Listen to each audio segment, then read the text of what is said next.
Welcome to growthtofreedom.com, the show that brings you inspiration, transformation, and leadership. We're helping you connect the dots, see the blind spots, and get unstuck so you can go out there and grow your sales, grow your impact, grow your reach, and most importantly, so you can make a bigger contribution. Is that what you want? If that's what you want, you are going to love today's segment. Our guest expert today is an expert at helping you cut through the noise. Have you ever felt like maybe you had a great product, a great service, a great message, but maybe felt invisible? Or maybe like you're the world's best kept secret? Or maybe you thought to yourself, God, if only they knew what I could do for them, or what our product could do, or our service could do for them. Well, guess what? Today, you're going to learn how to transform from that to being an iconist and the art and science of standing out. You're going to want to grab a piece of paper. You're going to want to grab a pen. You're going to want to jot down some notes. Our guest expert is Jamie Mustard. I'm going to read just a little bit about his background because his credentials are amazing. He's an expert on perception in the physical world, a strategic multimedia consultant, art design, a product futurist, creative artist, and author of the best-selling book, Iconist. He's codified the primal laws of what makes anything iconic. How would you like to be iconic? Like, even if you're brand new in business today, how would it transform the game if you could go from where you are right now to being thought of like the Jordan brand or the Nike brand or many other brands? Like, what would that do for your business? Even if you're new, it's possible. I know you might, let me speak to the elephant. You might be going, that sounds too good to be true. Well, then stick around unless you don't want to stand out, unless you want to continue to be dominated by your competition, who is. See, if you're not using this, your competition is. Don't let that happen to you. In fact, why don't you put this in place before they do? And you can do that starting today. He's going to reveal some of the anatomy of what causes any idea, art, or message to stand out and take hold in the human mind, and more importantly, in the heart, right? Across any medium. His passion is to teach you the science and the art of obviousness, helping pros, change agents, artists, and businesses like you confidently and will make their messages, brands, and ideas stand out to their desired audiences. Ken, is that what you want? If that's what you want, grab that pen, grab that piece. If you're driving, pull over right now. Pull over right now. You're not going to want to miss this. Jamie, welcome to the show, my friend. How are you? I'm very well. Thank you for that incredible introduction. Thank you. You're welcome. Yeah. You're welcome, brother. I mean, you have such an amazing, amazing experience. I know we got a chance to meet through a mutual friend of ours who got us connected, and then I've been helping get you connected to some friends of ours too, because your message is just so simple and yet so powerful. Because who wouldn't want to stand out, especially, you know, in today's time when it's very noisy out there. So before we get into some of the strategy, which you've got a lot around that, why are you doing what you're doing today? Speak to that. I really appreciate that. And before I kind of launch into kind of why I'm doing what I'm doing, I should say that ultimately my book, The Iconist, The Art and Science of Standing Out, is a business book. It is a professional handbook. So I do work with a lot of creative people, but I'm in the business category. I have a business publisher, and the book was endorsed by the publisher of Forbes and founder of Fast Company. So it's definitely first and foremost a business book, but it does have a lot of crossover. Why am I doing what today? You want the human answer or the professional answer? I mean, there's a lot of ways I could answer that question. All human on this show. Okay. I mean, I have a very unconventional background. You know, I'm a child. I grew up as a child of poverty and neglect in and around downtown Los Angeles. And, you know, I'm mixed. I grew up in Hispanic and neighborhoods, Mexican neighborhoods in Los Angeles at a time where there was a drought. So I think from a very young age, I felt, because I had been neglected by my parents, I wasn't often in school, I felt very invisible. I not only felt very invisible, I felt like the kids, all of us were invisible. We all kind of faded into the brick. And I think that I was aware of it at a very young age, that something was wrong. The stork had dropped me off at the wrong doorstep, and that I knew I was in trouble, and I knew that being invisible was a part of it. And I also knew, growing up in Mexican neighborhoods, seeing how hard they worked, that hard work was not going to be enough. Mm. And so that that created a puzzle for me. Like, if you can work that hard and not have wealth of or a means, then what do I need to know? And so I was not aware of it. I don't even think I saw the connection between the fact that I have discovered these kind of Gladwellian or primal laws, that why we notice one thing and lock onto one thing and ignore another. I don't think I was even willing to admit that connection between that and the invisibility of my childhood until the book was turned into my publisher, quite honestly. Wow. Yeah, I didn't want to look at it. I wanted it to stand on its own. But then it became very obvious. My publisher wanted me to talk a little bit about that in the intro, and so I had to take a hard, vulnerable look on myself. And the truth of the matter is that was a subject that I dealt with. And so I do not believe, and I've now discovered that there's a lot of successful people at every level of professional endeavor. There's people that are starting out that are really have a lot of anxiety about whether they're going to be able to get their product or message or service out there, no matter how good they are. And then there's really highly successful people, that CEOs of billion-dollar companies that hire me, that are doing very well. They're highly profitable companies, highly successful companies, but they know that they could be doing better if they thought their messages were being heard. And the fact that they're doing well and they know they're not really being listened to, it really bothers them. And it creates what I call drag. Mm. Yeah. So I help people at kind of every level of professional development in that way. And there's, very substantial human effects when we labor to make something great, and then we don't have, Bill Taylor, when he reviewed or endorsed the book, he said, scarcity of attention is the defining business challenge of our time. Mm. We don't notice anything anymore. And so I'm very interested in the idea, if everyone around you no longer has time to pay attention or dig deep on what your offering is because we're all so bombarded, what is that doing to you? And it's doing things to you professionally, but it's also doing things to you. There's also mental effects from that. So to answer your question is, I want people that work hard, that have a good idea, to be able to get their message put across with deliberation and at will, in a matter of minutes, with certainty, rather than hope, luck, chance, or years and anxiety. And that's really what I'm trying to do. Yeah, I mean, there's so many layers of what you just shared. In one direction, I want to go personal. I'm going to tie in for you as you're listening. First of all, if you're listening or watching, thanks for making us part of your day.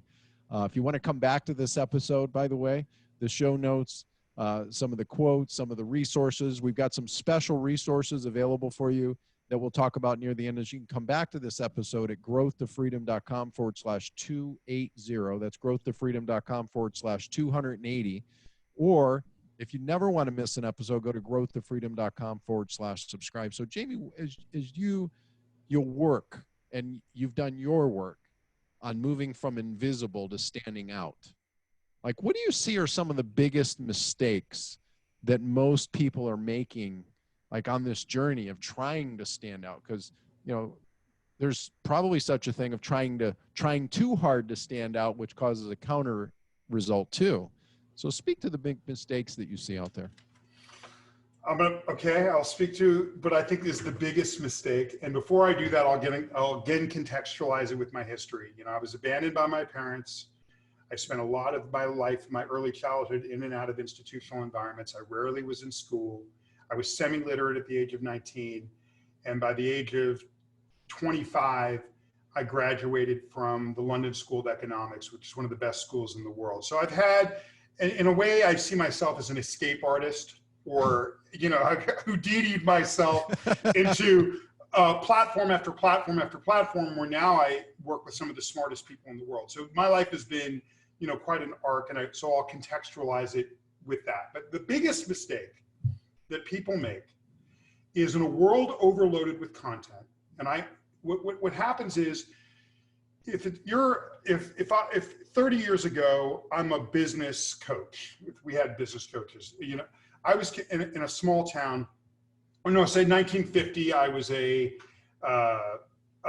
some sort of a business consultant. And I lived in a medium-sized town, and I was competing with 5 other business consultants in town. Okay. Today, during that time, if I walked around my neighbor, went to work, came home, walked around my neighborhood, I was bombarded with not even bombarded, I would be exposed to about 250 advertising messages a day. By 1970, that was 2,000 advertising messages a day. At the burgeoning days of the internet, that was 5,000 to 7,000 advertising messages a day. This is 1998. By post social media, post Facebook, Twitter, post 2007, 2008, most people are being hit with about 10 to 15,000 advertising messages a day. I call this dilution. So what that means is you're being watered down. This is the first third of the book. What I cover is that so to the degree that there's more things going on around you, you become smaller. And that's the primal laws that I teach in my book, of how to stand out despite all of the things surround you that obscure you and hide you. This scarcity of attention problem. In that context, the biggest mistake people make is, in a world overloaded with content where people are bombarded, anything busy gets instantly discarded. So if someone can't understand a major part of what you are and why they would want to engage with you in a microsecond, in that second before they have a chance to think in their lizard brain, they move on. You have to be able to communicate with a magnetism and a power that gives people a reason to look at you with the same immediacy as a warning label or a road sign. And so that's the biggest mistake people make, is they lead with 15 things.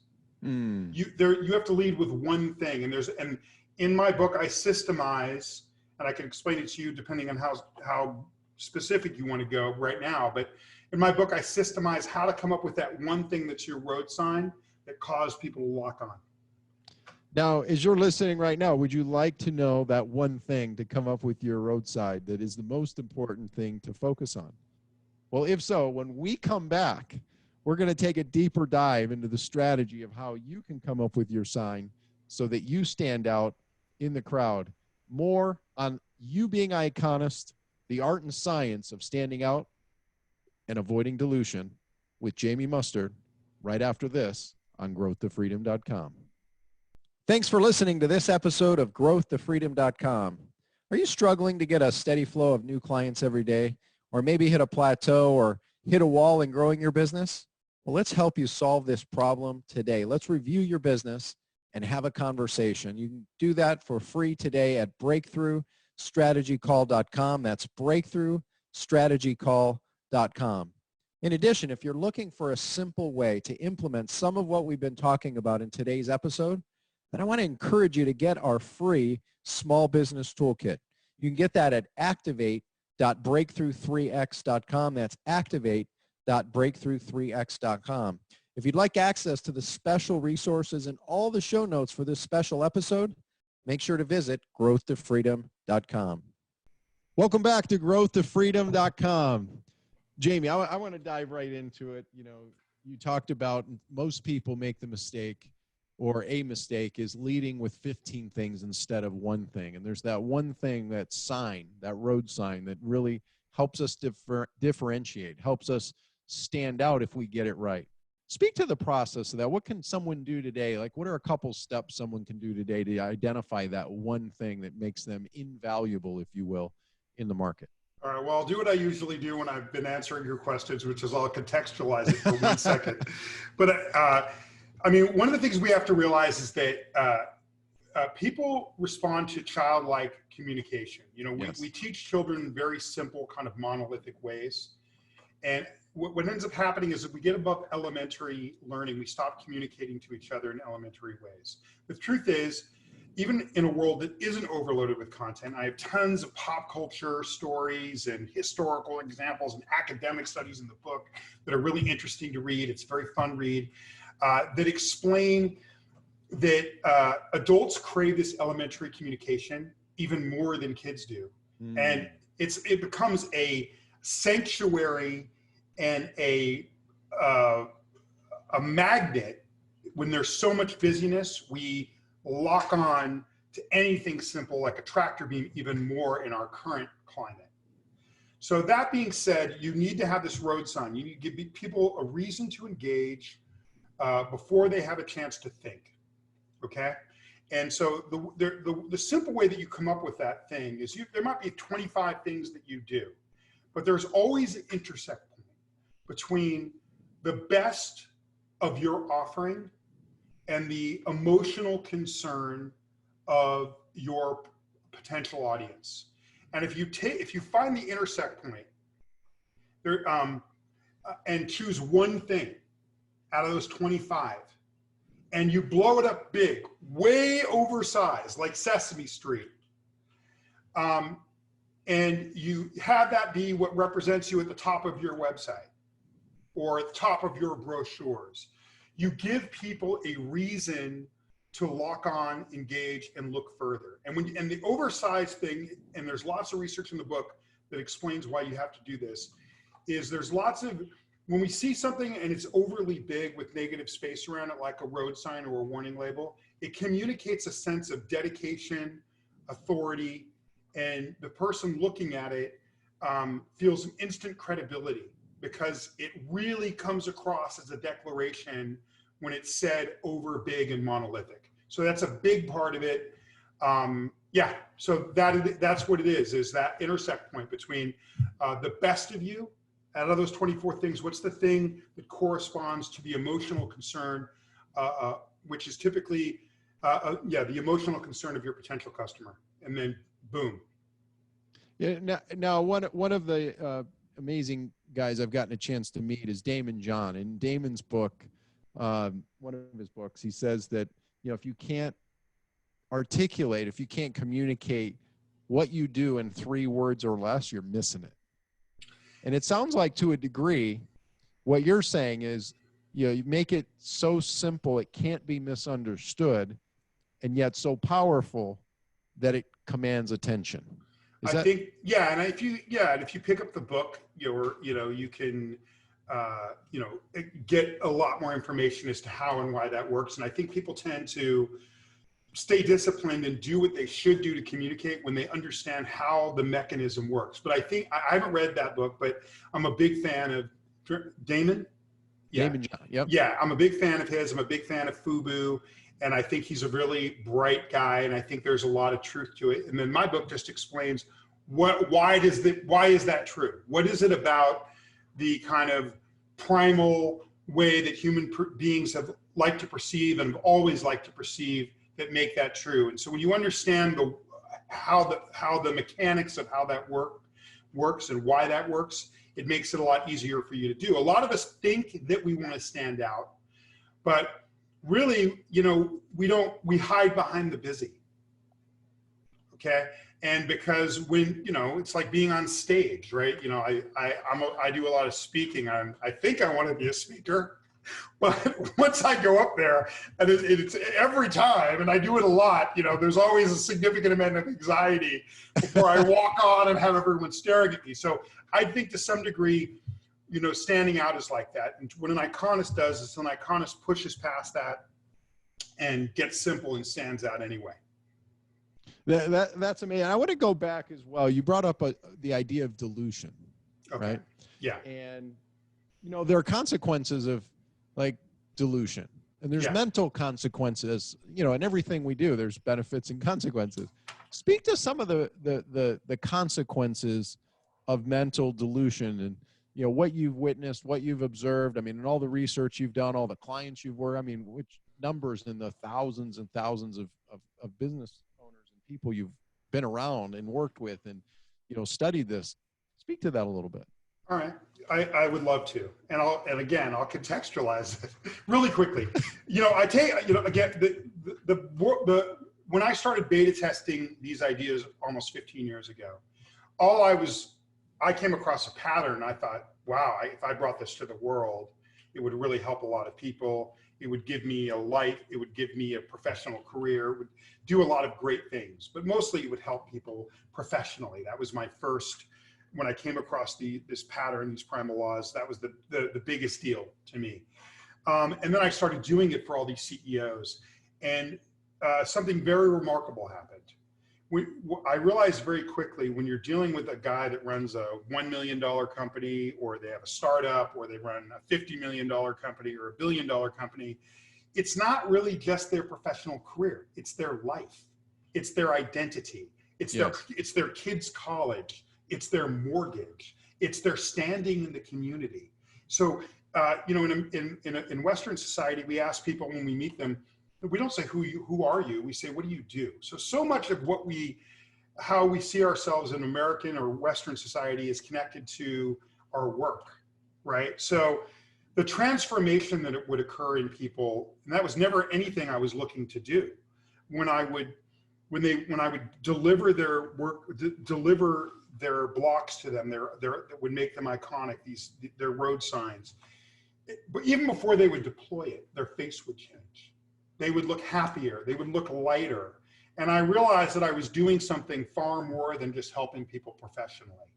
And I kind of fell in love with the meaning behind, what that does to a person when they're able to have people reach in and prosper professionally based on what they're feeling internally. And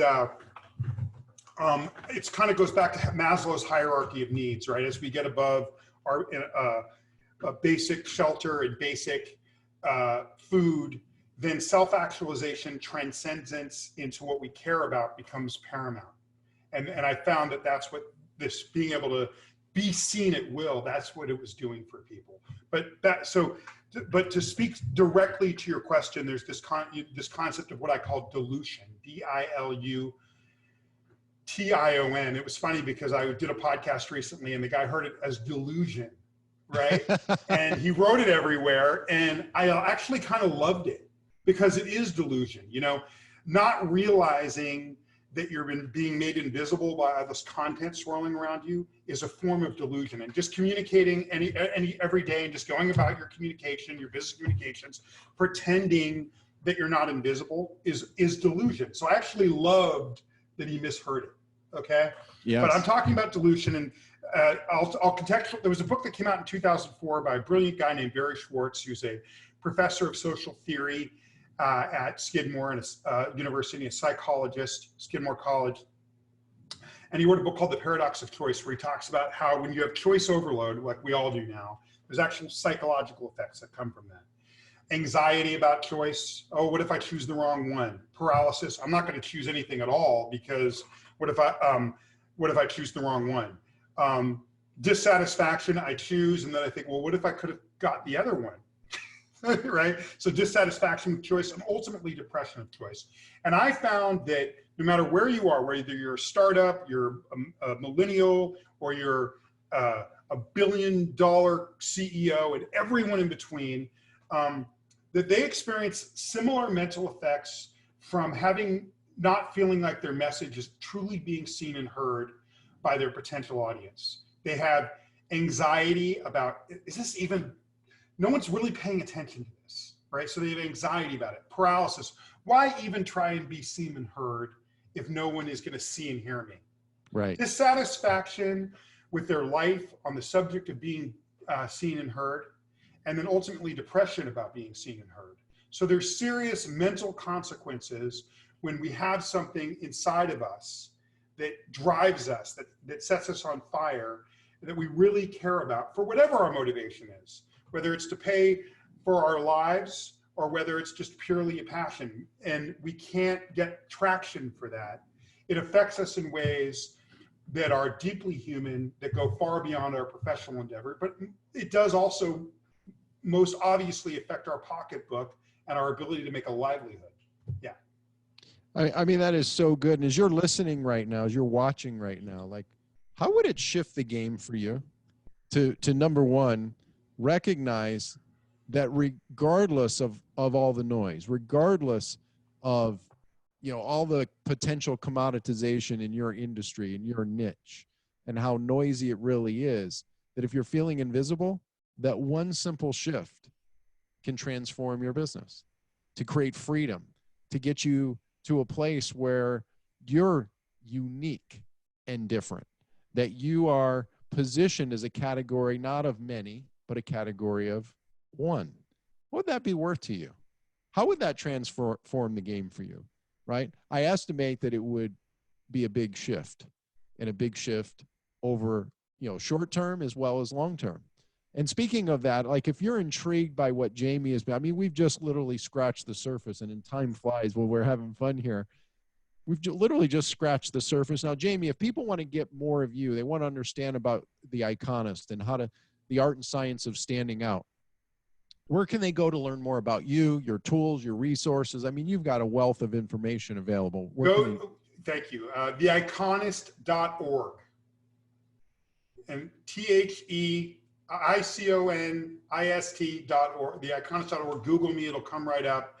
If you can't afford my book, go on the contact page, email me. I talk to everybody. I'm really on a mission to help people. And if I can help you with your problem or workshop you through your problem in a simple way, then I will. I help people of every shape and size. I speak to a lot of kids. So that's one way. The book, you know, I've been really fortunate. The book, one of the coolest things that happened with the book, because it just came out in October, is I got nominated for and I won the OWL Award, the Outstanding Works in Literature Award from BookPal. And I'm really proud of that because BookPal is a bulk book. They're one of the largest booksellers in the world. And they really have a mission of learning, of continued education and continued learning. So somebody that had, so the fact that they awarded me that, and I was in the mix with all these amazing writers like Safi Pakal and Malcolm Gladwell and David Epstein, but the fact that they saw the book as something that would be valuable for continued education and continued learning, it's one of the things that I'm most proud of, was that they anointed that from their particular perspective. So I want to encourage you, if you're looking for a way to stand out from the crowd, if you're looking to also understand the science and the art of why you can stand out versus your competition, and you want to dominate your niche, create more freedom, get out of the day-to-day, right? Also get more referrals as a result of having a simple message that's impossible to misunderstand. And the book is available on Amazon. I should have said the book is available on Amazon. It's at every Barnes and Noble. You can, yeah, the book is available everywhere for what it's everywhere. Worth. Yeah, everywhere, and you can get it today. And we'll have links in the show notes as well. But go to theiconist.org. That's theiconist.org. We'll have the links in the show notes. But go there, check out what Jamie's up to. I mean, he's a fascinating human being, and he's a human being. He's got a lot of the human doing stuff that he's accomplished, but he is the human being. He leads by example. He walks his talk, and he's constantly iterating and updating. He can't help. He's a lifelong learner, like maybe you are as you're watching or listening right now, right? Because here's the thing. It's not just about learning, right, and staying stagnant. It's about learning and then adopting and innovating. And what's that next thing? What's the first step? And then what's the next step? And if you just take that approach in your life, and you take that approach with this book and go through it, what's the first step from it? What's the next step? Then you can come back to the book 3 months later and go, okay, what's the first step now? What's the next step now? It'll be different. Have you ever heard the teacher will appear when the student is ready? The book, The Iconist, can help transform your life, your business, and your team. If you have a team that you want to get them on the same page, get them in alignment. If you want disjointedness, keep doing what you've been doing. But if you want to get people in alignment on your team, to have a bigger difference, to dominate your niche, to stand out from the crowd, to be unique as a category of one, then go to theiconist.org right now, or go on Amazon, or go everywhere, because it is everywhere, as Jamie just mentioned. So Jamie, as we wind this down and having some fun, like, what are 1 to 3 action steps that you hope our viewers, our listeners will take from our time today? I think one is the acceptance and realization that they're being made, that all of this content is made you invisible. There was a woman in the late 90s, before the internet got rolling, named Linda Stone, who was doing research for Microsoft and Apple. And in 1998, she coined the term continuous partial attention to describe how nobody's really paying attention anymore. So there's lots of books about distraction out there. There's lots of people talking about distraction. What I'm concerned with is, if everyone else is distracted and can't pay attention because of shorter attention spans, what is that doing to you? So taking a hard look at that, facing it, and embracing it, okay? And then secondly is monolithic simplicity, okay? Leading with 1 to 3 things that are unavoidable in terms of what your customers care about.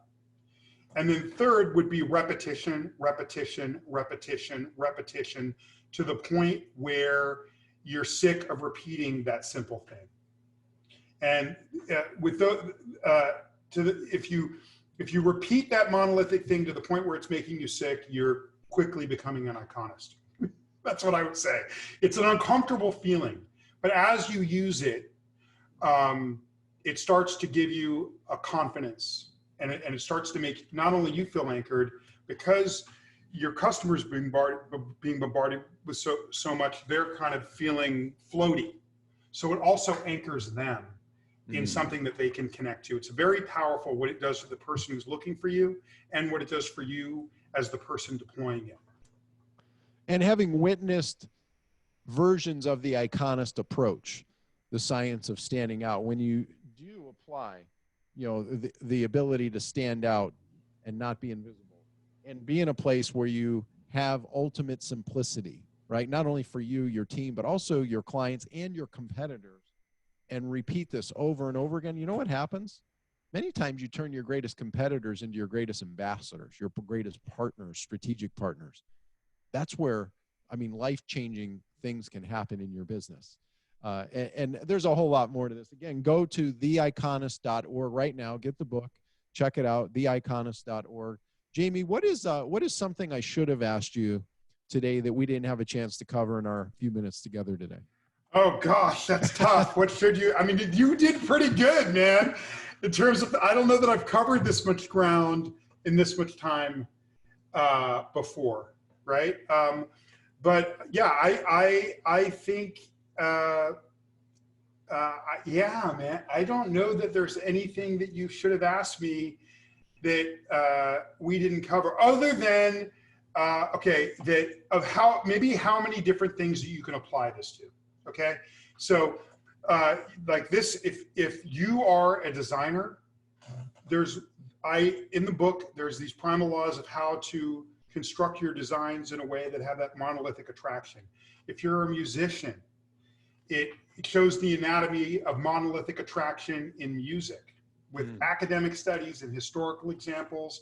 If you're a public speaker, there's a whole public speaking chapter. It shows you how to use these monoliths in a public speech with undeniable historical examples and research, right? So the thing is how you can use these primal laws, which I call blocks, which are the anatomy of what caused anything to become iconic, in every aspect of your life and your existence. The fact that it's a range, that there's not one thing that I don't cover. And as you're listening or watching right now, Jamie mentioned this right up front, right? See, this is more than a book, right? Do you really want another book to learn and read? No. What do you want? You want a handbook, a guide, right? You can go get the blocks to apply and use, starting like today, this moment for you. Like if you're a musician, if you're in art, if you're in business, if you want to have a message that stands out, if you're going to do a presentation ever, like you might be doing a lot of presentations on virtual platforms right now. Would it be worth if you could have people captivated, compelled to want to move forward with you, to move forward with your ideas, with your stories, whatever that might be, right? Would that be valuable? Well, you can go get the handbook right now at theiconist.org or everywhere for that matter. Amazon, yeah. Amazon, all the And books. there's one more thing I could say, but I think we're done, right? We're out of time? We're close, but I've got one other thing that I Okay. want to ask you that's like a personal thing, but go ahead and jump in what you were going to Okay, say. I'll say, yeah, I mean, I just had one thought. I mean, there's an example in the book that it's one of the early chapters, because I'm really explaining dilution from 1,000 different angles of the first third of the book. And one of the examples I talk about is online job boards, where there's a study that says, how many people think they can get a job at an online job board? And it's like 30 to 50%. And then you look at the research of how many people get hired based off of an online job board, like the big ones. And it's far less than 1% per million hires. Wow. So that's dilution. The person 50 years ago, if I got a bunch of resumes because I put an ad in classifieds, I look through 50 resumes. Today, if I put out an electronic ad for a job, I might have 10,000 resumes. Still the same person reviewing. They're not going to be engaging with those resumes in the same way. So if you're not using, everything's like that now, whether you're a product, a service, a job application. So if you're not using blocks, if you're not using the formula for iconic communication, which is in the book, you're invisible. And I would encourage you to there's another way to think about this that maybe we haven't touched on yet. How about at home? Like, would it be worth to get you and your kids and your family on the same page in alignment at home? Because in many ways, this is about articulating and communicating simply your values, isn't it? Right? Think about that. What would be the power and the fun of being able to establish at home, in your business, in your craft, in your art, whatever that might be? Well, you can do that. Go to theiconist.org. That's theiconist.org. Get more info, connect with Jamie. Go get the book. You can go right now, get the book, Amazon, everywhere. Go now. And so, Jamie, I want to kind of shift just a little bit. I want you, if you don't mind, right? Oh, absolutely. I'm loving this. You're taking me on a ride. Yeah, and I do. And so if we get a little bit off kilter, and you go, hey, man, time out, because this is a little bit more personal, right? I love to kind of understand, like, where people, like, what was the motivating factor, the inspiration that moved them from there to here, right? If you can think back, and I don't know whether it would be the 10-year-old Jamie, maybe you can think to that 10-year-old Jamie, right? In your situation, or whether it was 12 or 14, can you think about, like, your lowest point that maybe you had gotten, and then as you were moving through it, what was the trigger of inspiration that got you to, like, see things differently, to go, I'm more. I can do this. Doesn't matter where I've been. It doesn't matter, the past. It matters where I want to go. Can you think back to that and kind of give us a feeling of what that was like? Yeah, man, that's a tough one. I mean, it's a tough one to think about. I mean, it's interesting that you say that you phrased it the way that you phrased it, because if you get a hard copy of the book, I actually dedicate the book to my 9-year-old self. Because that guy should not be here. So it was my way of kind of tipping the hat. I almost see him, like, I carry him with me. We walk together, and I almost see him as a separate person. But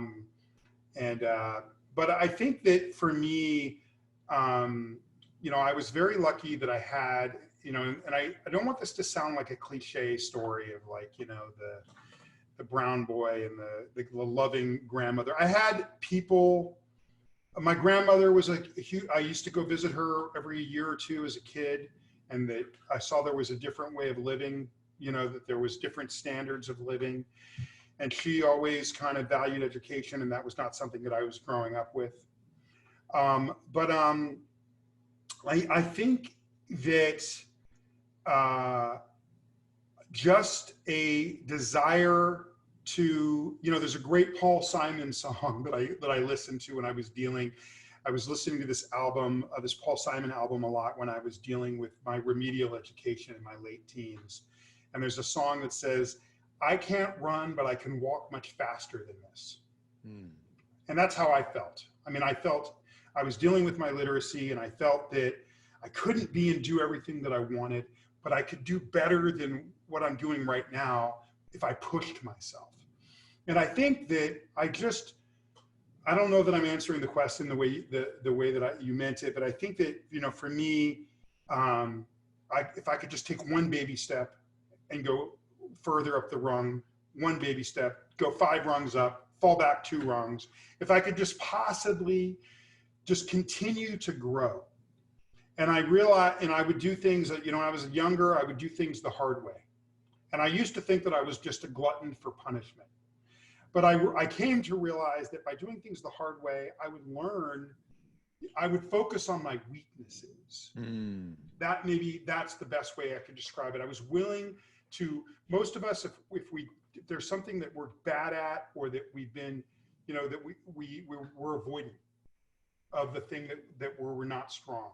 And I would hug the cactus and work on the thing that I was horrible at, no matter how much it hurt me emotionally and painfully, with the goal of just trying to move forward a little bit every day, fall back, but ultimately be moving forward all the time. And it's crazy how, if you do that, and if you have spine and grit and you never quit, and you're constantly not holding yourself accountable to hard work, but holding yourself accountable to forward motion, you'll end up doing that 10,000 times and being at the top of a skyscraper.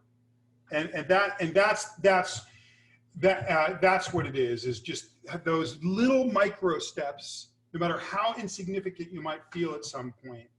If you keep doing them and you just never stop for 5, 10, 20 years, it's crazy where you can get. That I've never quite described it that way before, but that's what came into my head when you asked me the question. I mean, as you're watching or listening, I mean, you get the business side, you get the human side, and a lot in between.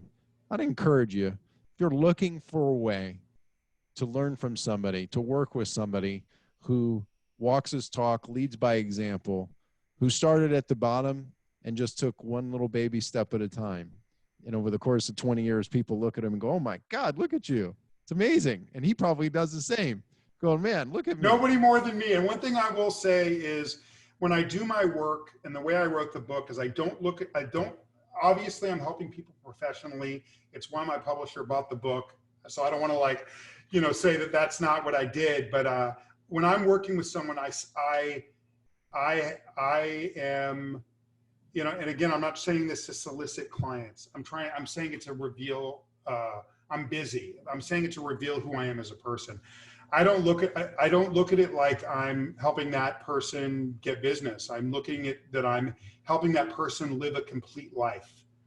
I talk a lot about transparency in the book, and transparency to me is when our outer life matches our inner drivers. Yeah. That's true transparency, and that's what I'm trying to give to people. And you don't need to hire me to, you can read the book. You don't need to hire me to get that. You can read the book. Yeah, and you're getting a taste listening and watching right here, right now. So I encourage you, go check out what Jamie's got going on. Go to theiconist.org. That's the Iconist, iconist.org. All the notes, quotes, resources, all kinds of things are going to be available in the show notes. You can come back to this episode. Jamie, man, pleasure to have you with us, my friend. Thank you for this, Dan. I mean, I've had talks that have been human, and I have talks that have been highly professional. I don't know that I've covered so much ground on both sides in one interview, so it's special. Thank you. Thank you. And I encourage you, take action with what Jamie shared with you. I mean, I've got 3.5 pages of notes here, and I do this a lot. So I don't know what you've got in notes, but if you don't have the notes, you can get the notes. You can get the notes by coming back to this episode today, like right now. growthtofreedom.com/280. That's growthtofreedom.com/280. If you never want to miss an episode, go to growthtofreedom.com/subscribe. Seize the day. Make it a great week. We'll see you next time on growthtofreedom.com. Thanks for listening to this episode of growthtofreedom.com. Are you struggling to get a steady flow of new clients every day, or maybe hit a plateau or hit a wall in growing your business? Well, let's help you solve this problem today. Let's review your business and have a conversation. You can do that for free today at breakthroughstrategycall.com. That's breakthroughstrategycall.com. In addition, if you're looking for a simple way to implement some of what we've been talking about in today's episode, And I want to encourage you to get our free small business toolkit. You can get that at activate.breakthrough3x.com. That's activate.breakthrough3x.com. If you'd like access to the special resources and all the show notes for this special episode, make sure to visit growthtofreedom.com.